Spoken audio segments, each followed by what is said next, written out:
E aí, pessoal, tudo bem por aí? Aqui é o professor Igor Castellano e eu vou trazer para vocês mais uma aula de Relações Internacionais da África. Aqui é a segunda parte daquela nossa aula de política e segurança, né? Dinâmicas de política e segurança no período da Guerra Fria. Como vocês já devem saber, estão aqui no canal do GCAP, de canal de videoaulas, de palestras, o conteúdo que a gente tenta divulgar. É o grupo de estudos em capacidade estatal, segurança e defesa, aqui da Universidade Federal de Santa Maria, né? Essa disciplina aqui, essa aula, é parte de uma disciplina de Relações Internacionais da África para graduação em Relações Internacionais, mas também para pós-graduação em Relações Internacionais. Então, se tu está gostando desse material, ou mesmo se tu está interessado em assistir, já dá uma olhada também no conteúdo aqui que o GCAP disponibiliza para ti.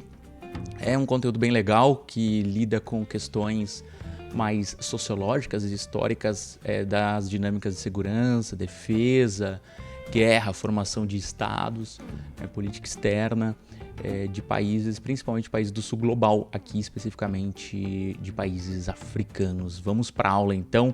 Essa aula ela vai tratar, como eu disse, numa segunda parte de uma aula que eu já lecionei aqui, que eu já disponibilizei para vocês, que é sobre política e segurança no período da Guerra Fria, né? No pós-independência dos países africanos.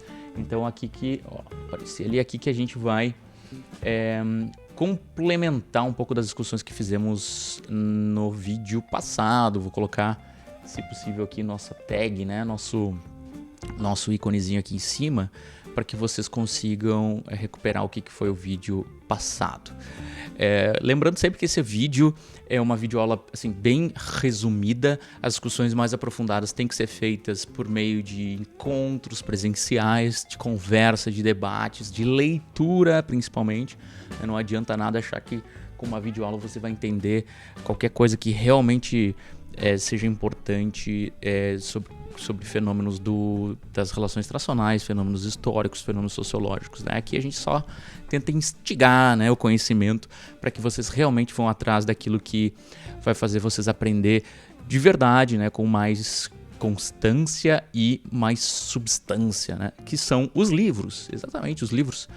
Isso que, usando o conceito de livros para generalizar, né, artigos científicos, livros didáticos, livros de pesquisa, né, tanto em língua portuguesa, nossa língua, quanto em língua estrangeira, principalmente língua estrangeira, porque a gente tem muito pouco ainda comparativamente produzido sobre relações internacionais da África aqui no Brasil, embora tenhamos grande avanço aí nas últimas décadas, né, com grupos bem consolidados nessa área. Bom, sem muita enrolação, vamos lá então para as dinâmicas regionais de política e segurança. A gente estava tratando especificamente no período do pós-independência dos países africanos.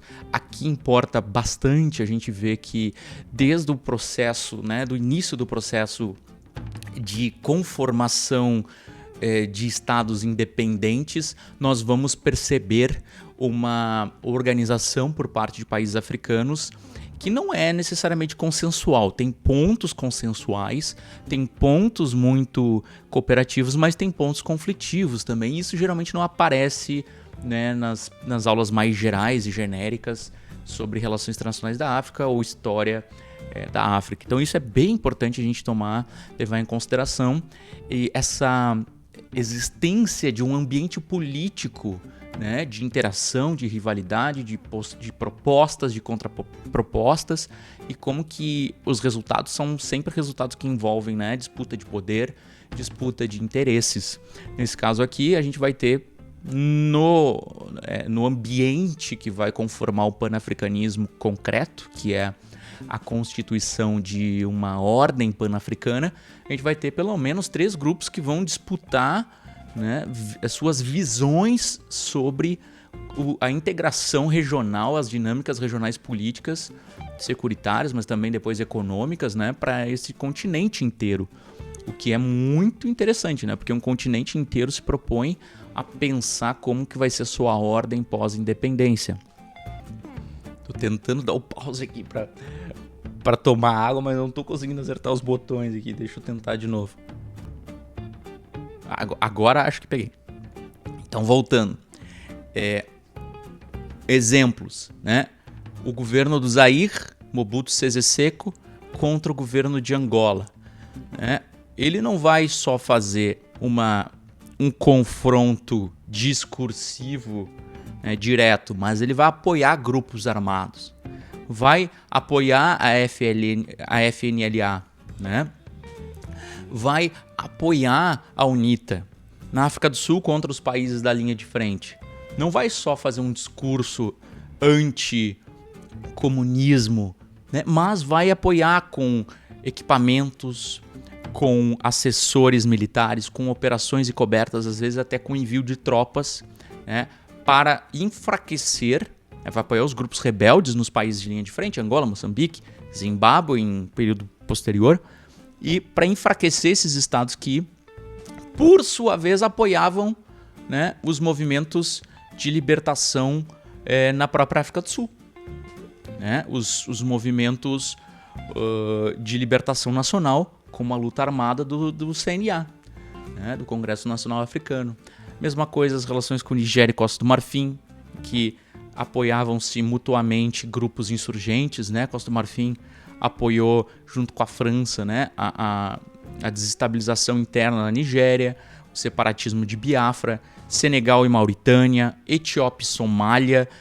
Aqui um caso importante, embora houvesse guerra interestatal em certo momento, né, no final dos anos 70, essa guerra interestatal envolvia também grupos domésticos que eram armados pelos estados que estavam interessados ali naquele conflito.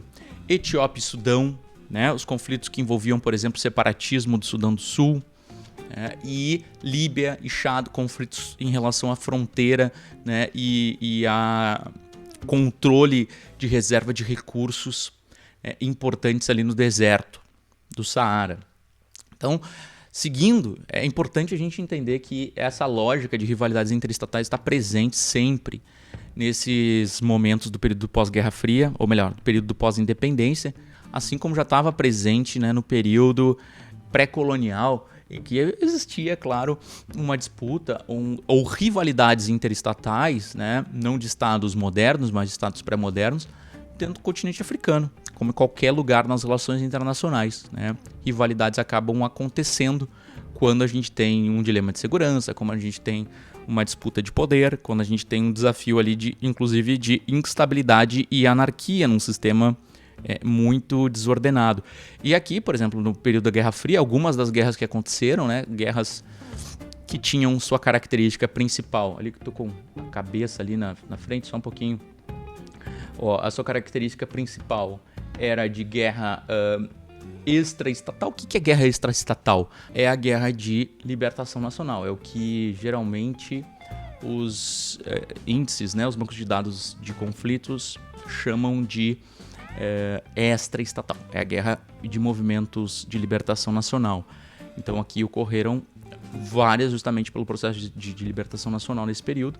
A guerra interestatal, guerra entre estados, a guerra intraestatal, guerra dentro de estados, e a guerra que seria mista, que é quando não tem como definir claramente se é intra ou é interestatal. Mas o que também é importante ver é que mesmo as guerras intraestatais não quer dizer que não há uma relação com, embora predominantemente intraestatal, não quer dizer que não envolve uma rivalidade interestatal, o que a gente chama aqui de guerra proxy.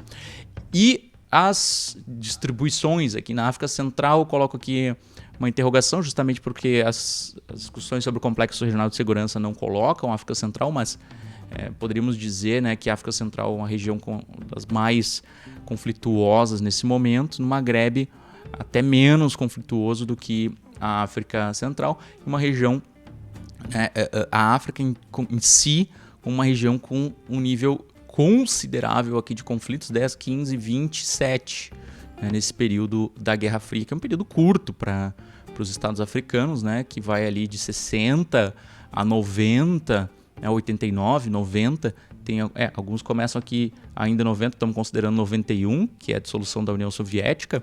Então é um período de pouco mais de 30 anos, então não é um período muito grande se a gente for considerar, para ter ali 27 conflitos armados que a gente pode considerar como guerra segundo indicadores, né, mais aceitados assim da ONU, né, das Nações Unidas, que envolvem, por exemplo, 1.000 mortes, né, pelo menos 1.000 mortes no conflito, né, para se chamar de conflito armado, de guerra especificamente.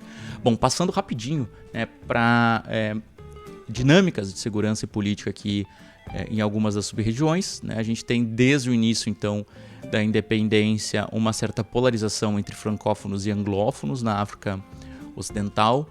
Isso tenta ser superado, né, para aquele grupo de Monróvia, mas acaba sendo só um dos momentos assim, de superação. Depois, obviamente, vai ser criada a CDAO, com cada vez mais, né, comunidade, né, de desenvolvimento da África Ocidental, e inclusive com um pé na segurança, né, que seria o ECOMOG, e só vai operar efetivamente lá nos anos 90, mas neste momento aqui já há uma presença, né, de uma certa rivalidade entre francófonos e anglófonos para definição de quem que vai estabelecer uma certa ordem ali naquela região, quem vai afiançar soluções de conflito, resoluções de conflito, processo de integração.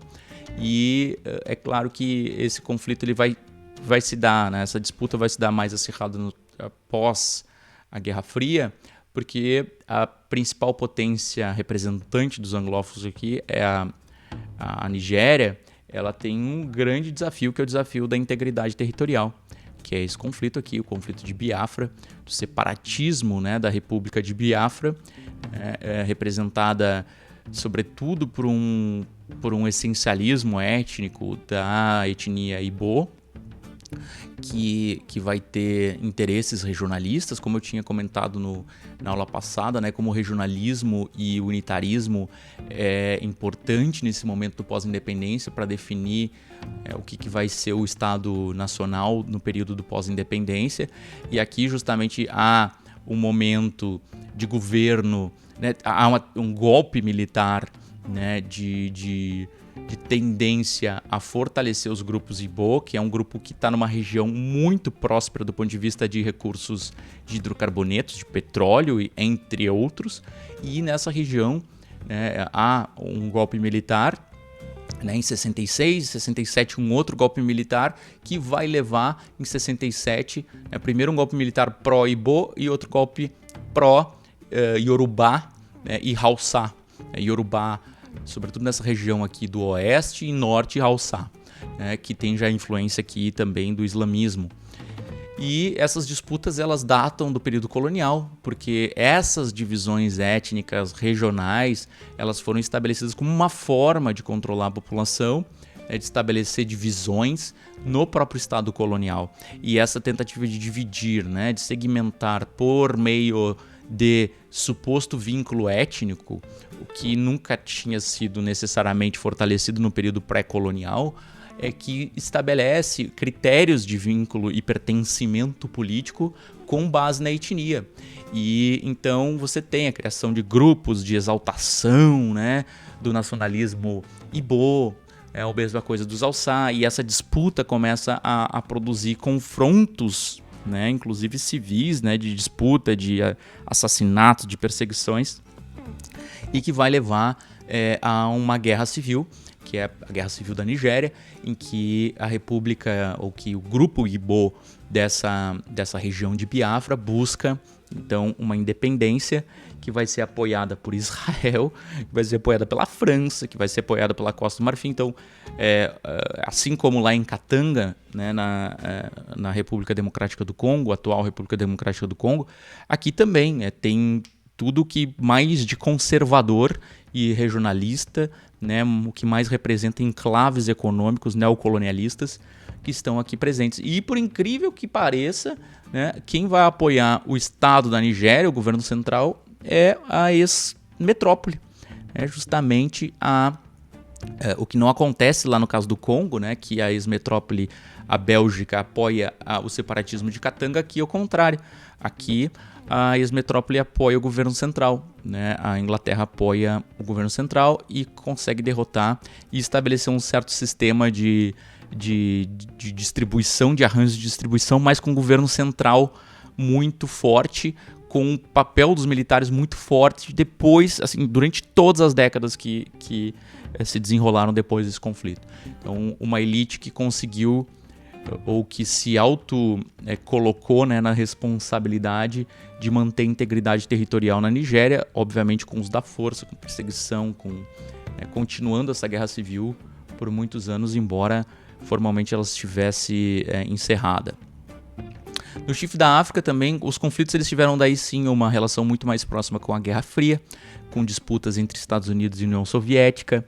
Como não houve, né, uma colonização e uma presença tão próxima, né, por parte dos europeus naquela região, embora, né, se a gente for pegar a Somália, a colonização foi importante por parte do Reino Unido, mas também por parte da Itália, França naquela região, no Djibouti, Itália, na Eritreia, mas essa fragmentação da colonização, ela levou e também o exemplo que foi dado, né, na crise de Suez em 56, de que a União Soviética e os Estados Unidos não iam tolerar intervencionismo das potências ocidentais europeias naquela região, houve um certo refluxo dos interesses europeus naquela região, também, né, não só no Maghreb ou ali onde na África do Norte, né, no norte da África, onde o Egito se situa, mas também um pouco mais ao sul, na região do Chifre da África, ou como os portugueses chamam, o Corno da África. Nessa região do Corno da África é a região que a gente vai ter então uma penetração das dinâmicas da Guerra Fria, mas sempre fundadas nas disputas regionais também. Não é simplesmente um conflito de Guerra Fria e que os estados ali são só peças no tabuleiro. Não, tem interesses locais, tem disputas, né, e complexidades locais muito relevantes que não podem ser desconsideradas e que são, pode-se dizer, o principal motor dos conflitos, né? A Guerra Fria e a dinâmica da Guerra Fria, ela vai só estimular, ela vai dar a gasolina, o catalisador, né, do processo. E aqui a Etiópia vai ser o núcleo das dinâmicas, ela que vai conectar, né, os interesses daqueles diversos países que são de formação social com grande penetração do islamismo, e a Etiópia não. A Etiópia permanece, né, como um bastião do cristianismo barra judaísmo naquela região, como a gente já conversou em outras aulas. E ela é o núcleo da dinâmica, porque ela é pressionada por todos os vizinhos e ela tem um grande desafio ali, que é o expansionismo somali, né? O Siad Barre, que é o líder nacionalista somali, no processo de independência, ele tem a ideia de conformação de uma grande Somália, né, que pegasse, né, de certa forma, territórios, né, do Quênia, do Djibouti, da Etiópia, e que conformasse uma grande Somália que, segundo ele, existiu em algum momento, em algum passado mitológico, poderíamos dizer, porque histórico é difícil de encontrar, mas tinha todo esse mito, né, de conformação de uma Somália, uma grande Somália na região. Isso envolvia, né, inclusive essa grande Somália, né, partes da Etiópia, como eu disse, partes do Djibouti, que é esse territorinho bem importante aqui, né? Ele é pequenininho, tal, né? Parece que não é relevante. É muito relevante, porque primeiro porque ele também garante, né, a presença aqui, né, a colonização francesa, né? Ele garante também a presença, né, a capacidade de controle de quem tiver influência nesse território do Golfo de Aden, que é esse golfo aqui, ó, que faz a saída do Mar Vermelho para o Índico. Então é muito importante. Ele é a ponte que nós temos também com o Golfo Pérsico, o Golfo Arábico especificamente aqui, né? Arábia Saudita, Iêmen, Omã. E é poderia ser uma das possíveis saídas para o mar por parte da Etiópia, que não é garantida porque conseguiu se manter como um território independente, né, aqui no período pós-colonial.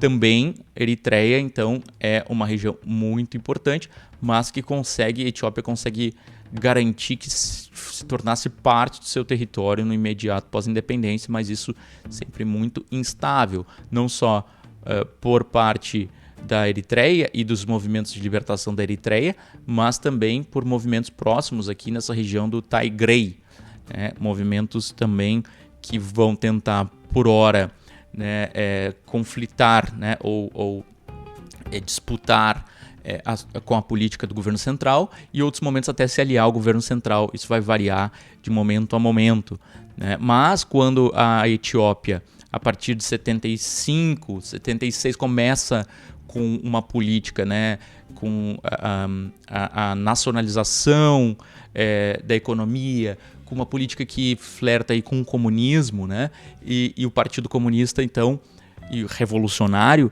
chega ao poder, e esse partido ele tem uma política muito mais firme em relação à Somália. A Somália vai pedir ajuda cada vez mais dos Estados Unidos, e nessa ajuda vai tentar uma guerra de expansão para obter o território de Ogaden, né? Em 77, 78, inicia então a guerra de Ogaden para, né, digamos, conformar um estado em que há lastro de populações de origem somali, né?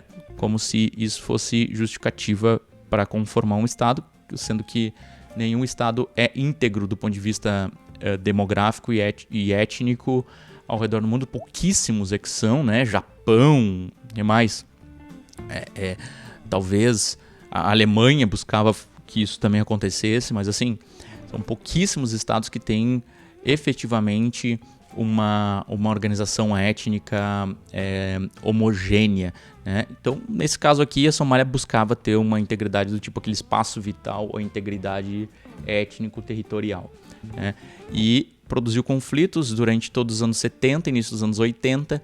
Esses conflitos acabaram destruindo a capacidade do Estado da Somália, que buscou se sobre-expandir, e essa capacidade acabou sendo cada vez mais desintegrada, né? E com a ascensão de grupos muçulmanos aqui dentro da Somália, que não davam a mínima pelo nacionalismo somali, na realidade davam muito mais a importância para o seu controle territorial local, né? Os chamados senhores da guerra, que a Somália começa a entrar em estado de fragmentação grave, é o que a gente vai ver também nas aulas pós-Guerra Fria.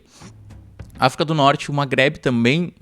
Percebam que todas as regiões, e isso eu estou tentando tocar para que vocês percebam, para que vocês não reproduzam aquela falácia que chega nos nossos ouvidos nos jornais mais simplórios, aqueles jornais que só reproduzem notícias de agência de notícia e geralmente pelo telefone sem fio, né? Que na África a política internacional não existe, é só tribo disputando com tribo. Não, são estados que estão em processo de formação, que têm desafios nesse processo, que vão entrar em disputas, cooperação e conflito de maneira muito semelhante ao que ocorre em qualquer outro lugar do mundo, né? Só que a gente basicamente ignora, por nosso preconceito, né, a nossa incapacidade de perceber a importância, né, dessas relações internacionais nesse mundo que a gente vive. A gente acaba dando mais importância, né, às disputas entre Reino Unido e França, né, entre Alemanha e Polônia, entre Ucrânia e Rússia, e entre países africanos parecem menos importantes, né? Parecem, obviamente, isso tem toda a nossa visão racista estrutural na nossa cabeça, né, que dá menos importância para vidas, né, e para sociedades negras, né, de raças tidas como inferiores, né, nesse mundo moderno, infelizmente, do que para os brancos, né, que talvez não tenham nenhuma integração com nós, não tenham nenhum lastro histórico e de vínculos com a nossa sociedade brasileira, mas a gente dá mais importância, né? Agora, África do Norte, então, Maghreb, rivalidades também com relações muito instáveis com Marrocos e Argélia, com problemas fronteiriços, né?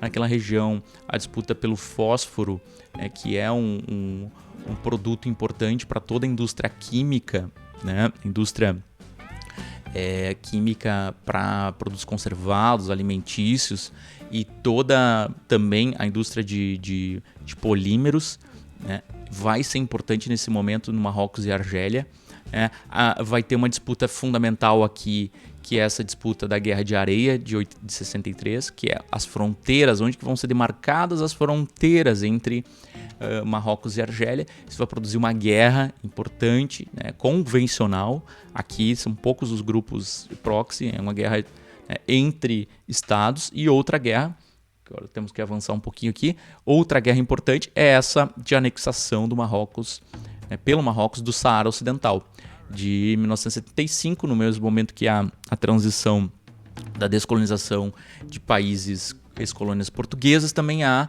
a descolonização, né, de países ex-colônias, né, espanholas, né, Guiné Equatorial, Saara Ocidental, o Saara, né, espanhol.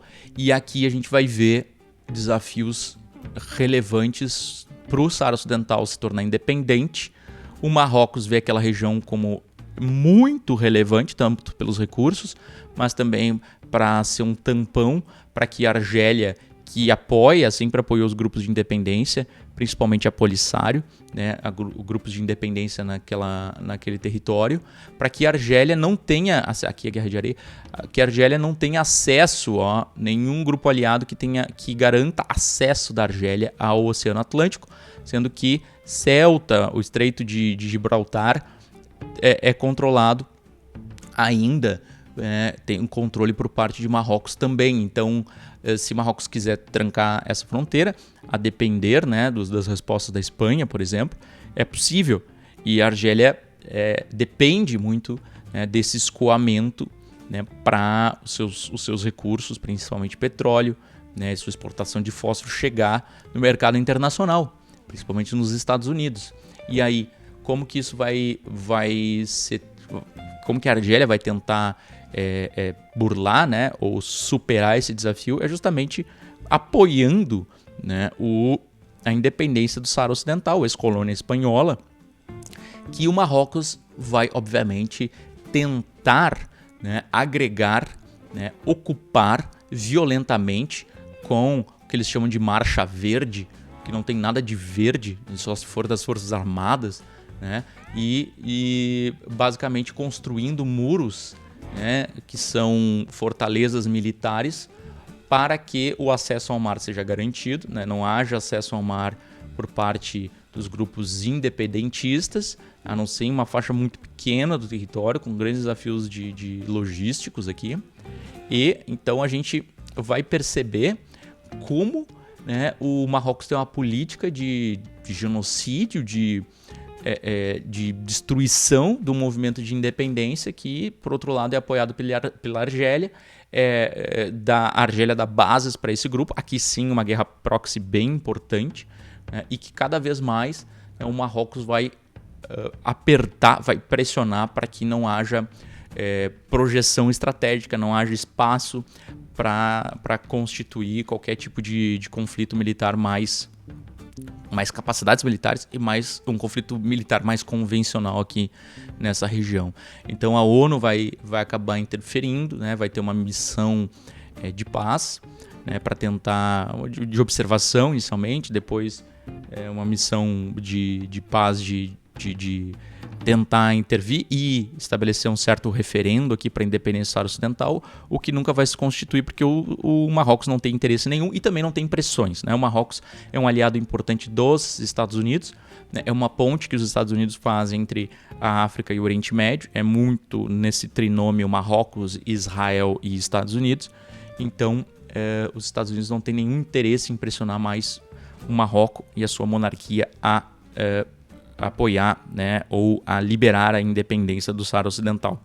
Na África do Norte aqui também tem, né, rivalidades entre Líbia e Chad, né, e aí uma outra triangulação que é o apoio do Marrocos à Líbia, né, e nesse caso, então, tentando estabelecer um escudo anti-Argélia naquela região, justamente porque a Líbia também tenta buscar uma certa predominância regional a partir da ascensão do Muammar Gaddafi naquela região, como, né, um líder popular, populista, por que não, que busca desconstruir a tradição naquela região, mas de uma forma muito conservadora, paradoxalmente, e busca também ser, de certa forma, um pilar do terceiro mundo, né, em rivalidade com a Argélia, e também um pilar da integração, primeiro, da libertação da Palestina, mas quando se torna muito custoso a libertação da Palestina tanto para a Líbia quanto para a Tunísia, porque a OLP se torna cada vez mais terrorista. Depois, nos anos 80, que ela começa a transitar para um partido político mais moderado, né, por causa dessas ações da OLP na Tunísia e na Líbia, esses estados começam a ver que os custos são muito grandes e aí começam a direcionar a sua política, principalmente a Líbia, para os países africanos, né?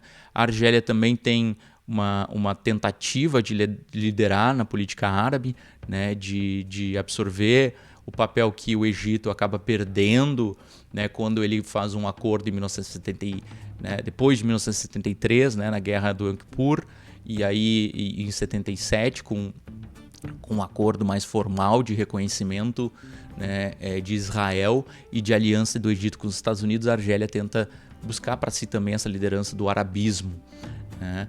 E o Marrocos, obviamente, faz o contraposto, a contraposição, né, com esse arabismo mais conservador junto com os países do Golfo, e paradoxalmente com relações com Israel. Aqui, chegando na África Austral, aqui temos bastante coisa, mas eu vou tentar também fazer destes limões uma limonada. Só deixa eu tomar uma aguinha aqui. Bueno, na África Austral nós vamos ter conflitos de descolonização ainda presentes para décadas posteriores aos anos 60. Então, nos anos 70 ainda há descolonização, nos anos 80 ainda há descolonização. Então, há um atraso no processo de descolonização aqui na África Austral, e este atraso vai ter relação muito próxima com um ambiente regional de grande conflito, né? De padrão de cooperação e conflito muito tenso, muito conflitivo. E isso se dá também por uma grande polarização entre a África do Sul e seus aliados mais próximos, né? E os novos países começam a garantir a sua independência ali, neste processo de descolonização. Então, nos anos 70, né, início dos anos 70, a guerra de libertação nacional de Angola e Moçambique toma fôlego. Eles conseguem garantir a independência com a Revolução dos Cravos em Portugal em 75, né, em 74 a Revolução, de 74 para 75 a independência das colônias portuguesas, e essa independência já começa a criar ainda mais desafios para a África do Sul, que é um estado muito conservador, que tem seus pilares ali em países aliados também conservadores, um governo colonial coordenado pela África do Sul na Namíbia, que naquela época chamava Southwestern Africa, né? A África ocidental, né? E o sudoeste africano, podemos chamar assim, e também a Rodésia do Sul, né? Que também tem um regime ali muito próximo ao da África do Sul, todos estados segregacionistas, né, no interior do continente africano, ali no sul da África. Eles tentam fazer frente a esses estados que ascendem e também aos movimentos de libertação nacional mais progressistas que ainda estão efervescendo nos estados que ainda não se independizaram. Entre eles, né, Moçambique, que também vai assumir independência em 75, e o Zimbábue, né, que é a Rodésia do Sul, que também vai ter um movimento de libertação nacional existido desde os anos 60, né, com algumas disputas entre partes e tal, mas que vai, desde a independência lá em 75 dos vizinhos, começa a tomar cada vez mais fôlego e garante sua independência nos anos de 1980.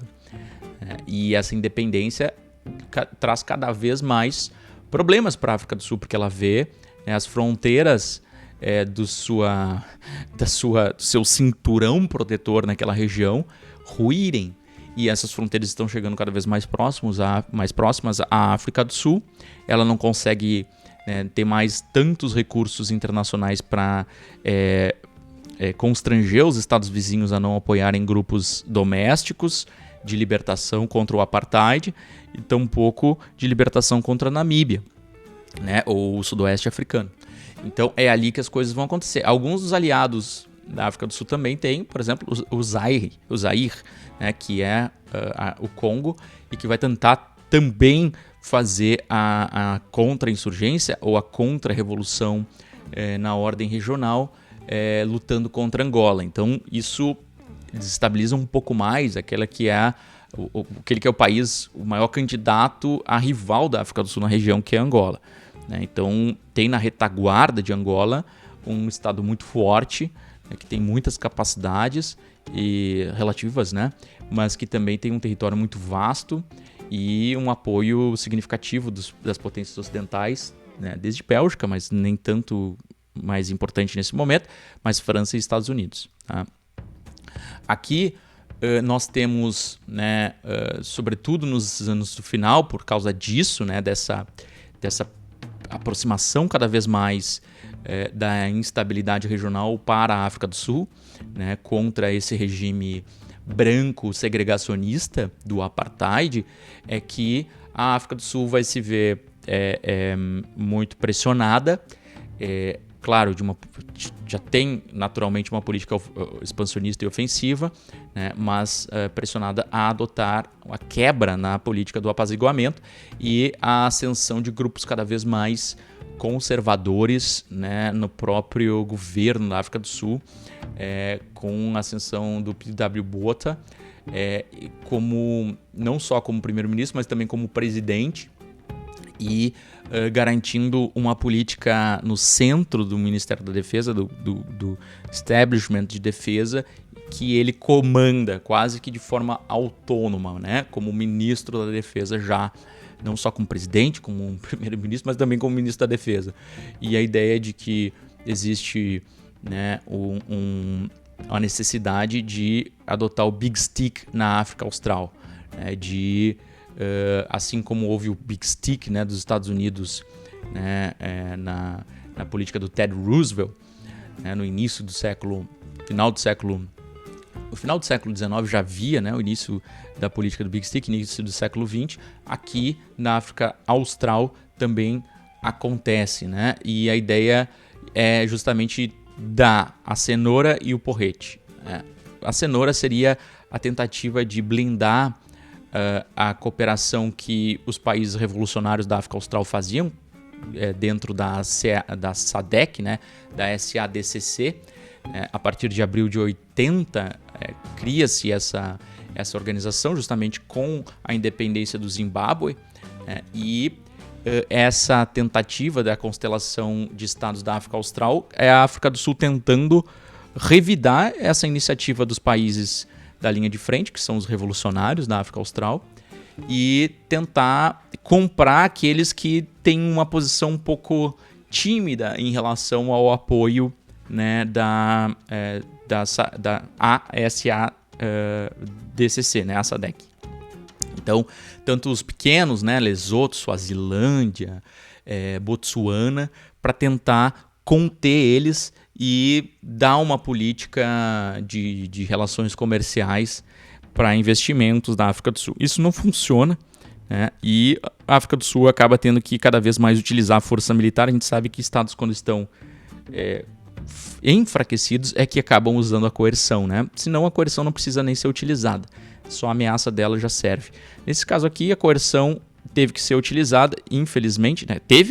A justificativa é que tinha que ser utilizada, né? Justamente porque a África do Sul não conseguiu convencer os seus vizinhos. E aí tinha uma ideia, né, de penetrar na África Austral, incursionar, fazer incursões nesses estados vizinhos para perseguir supostos membros, né, de movimentos de libertação nacional da África do Sul, né, o CNA, né, e quanto o ICESI, que seria o braço armado do CNA nesse momento, e a Namíbia com a SWAPO, que é o movimento de libertação do Southwestern Africa, né, do sudoeste africano nesse momento.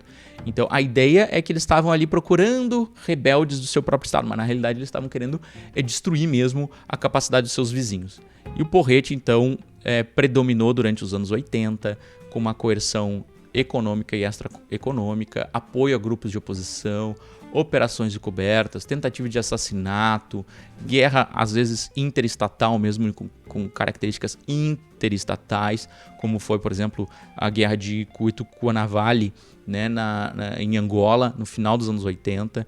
Então isso acabou produzindo um ambiente de guerra e de grande abertura para a penetração da política da Guerra Fria naquela região.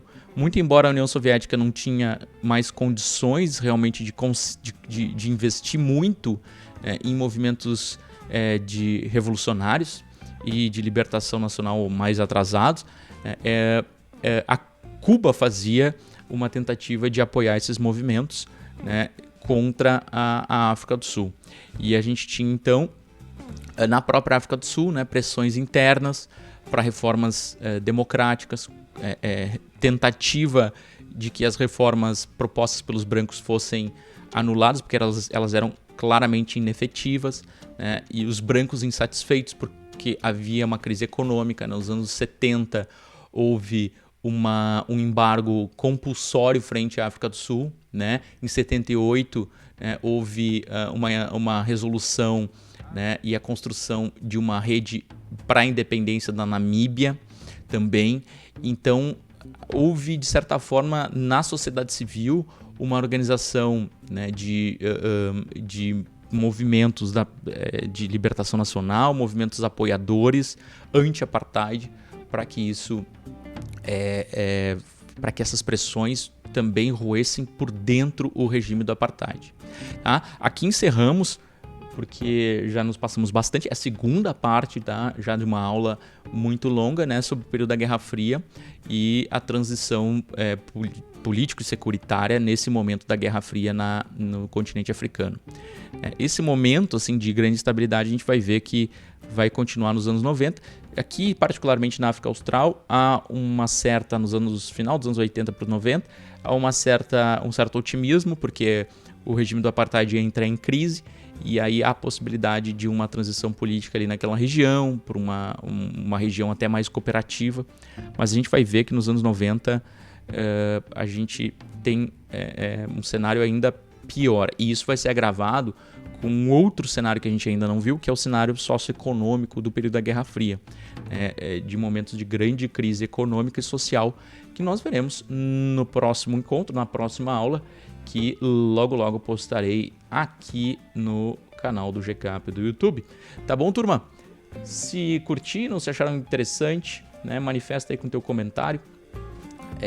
Diz o que tu achou mais interessante, algo que tu não sabia, algo que tu gostaria que eu eventualmente aprofundasse, que a gente trouxesse outros vídeos, tá? Qualquer comentário nos ajuda a entender para qual caminho a gente está seguindo, se o caminho que a gente está seguindo é interessante, se não é, se a gente tem que fazer algum ajuste ou não. Feito?